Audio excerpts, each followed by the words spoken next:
I'm talking about last year. We had heard over a period of time that you cannot fly the Pakistan flag in Balochistan. And unfortunately, some of our politicians sitting in Quetta had also voiced an opinion like that. Last 23rd March, I took a flight to Quetta. From Quetta, I traveled to Chaman.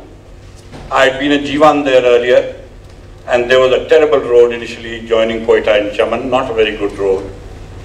But I found, to my surprise, that from Quetta to about 5 kilometers short of Chaman, the road was as good as Islamabad highway, a fantastic road. The guy who was taking me to Chaman was a local tribal guy, Pashto speaking Baloch. And I said, ये सड़क कब बनी थी? कहता मुशर्रफ के ज़माने में. After that distance, जो 5 किलोमीटर आगे था up to Chaman, सड़क थी ही नहीं. So we went over those mountains and came up to Chaman. I stayed the night in Chaman. About 2 or maybe 3,000 people, half of them looked like Taliban, joined us there. और 23 मार्च को पाकिस्तान का झंडा everyone had in their hand. 3,000 locals. However, the night that I spent there, in 24 hours, 23 hours की load shedding थी. And the people there said, that is why we want Musharraf back, because जब वो था तो load shedding नहीं थी और ये सड़क बन रही थी. अब वो नहीं है तो load shedding भी है और सड़क भी नहीं है. At the same time, sir, what I just wanted to convey to people here, that things aren't as terrible as some of us think. There is a great proportion of people, locals in Balochistan, whether Balochi speaking or Pashto speaking, who still want to be part of Pakistan. And I think what President Musharraf just said in the early part of our function here, I think that is correct. The majority of the people in Balochistan still want to be a part of Pakistan. Thank you, sir.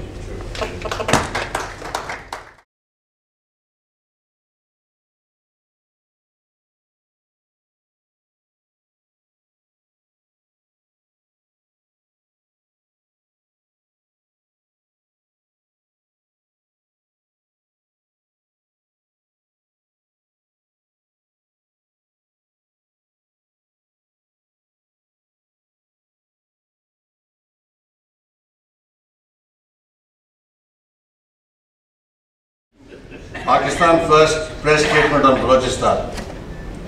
Pakistan First is a forum of retired armed forces officers which was conceived in January 2012 and presently has a membership of over 200, which is growing rapidly.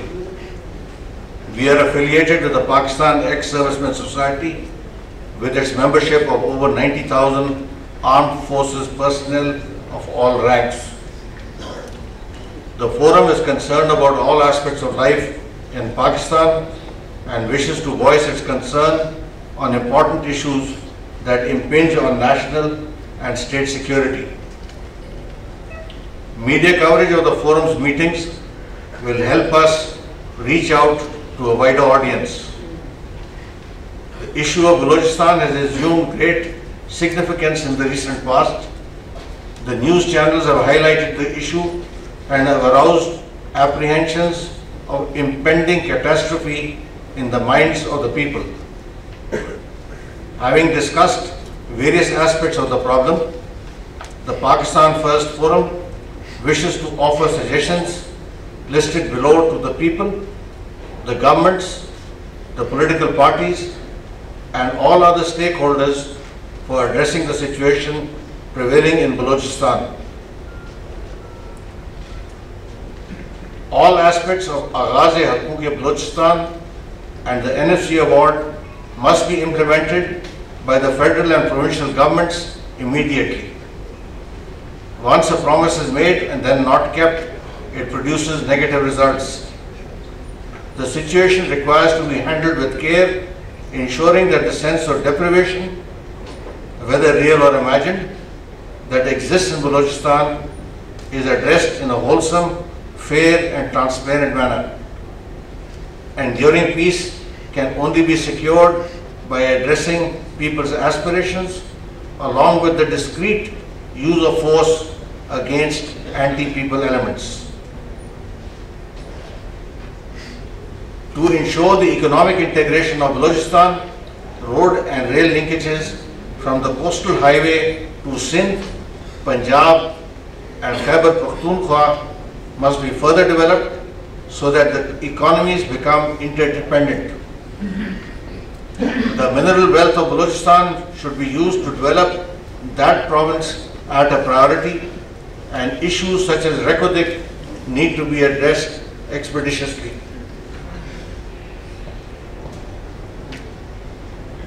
The government, both federal and provincial, along with the judiciary, must investigate why terrorists are not being convicted. If our laws of evidence are to blame, then again we need to study how the UK, the United Kingdom, in the IRA campaign, Italy against their notorious mafia, and the United States post 9/11 changed their laws to make it possible to convict terrorists. Setting up of new cantonments planned at various locations should be undertaken after consensus is developed with the local tribes.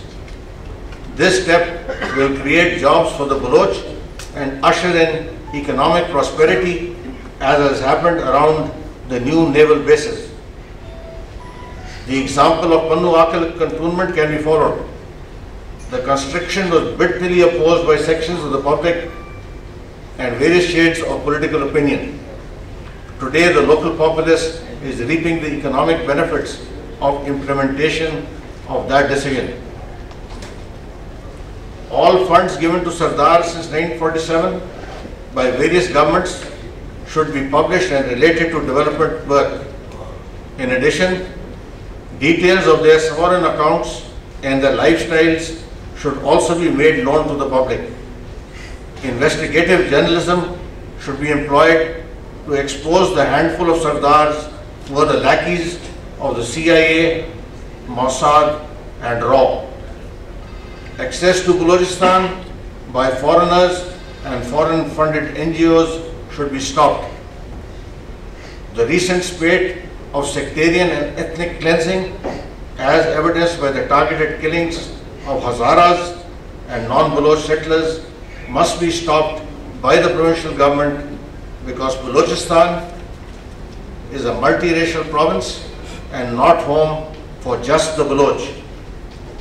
The writ of the government must be established across the province by redesignating all of Balochistan as A area. We urge the federal and provincial governments, politicians, media and civil society to measure up to the challenge of winning back the dissident Balochis.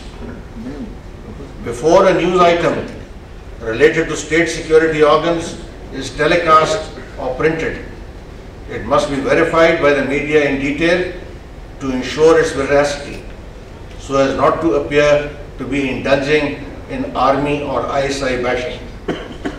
Sensationalism may make news, but correcting mistakes is not possible after the news item has caused damage.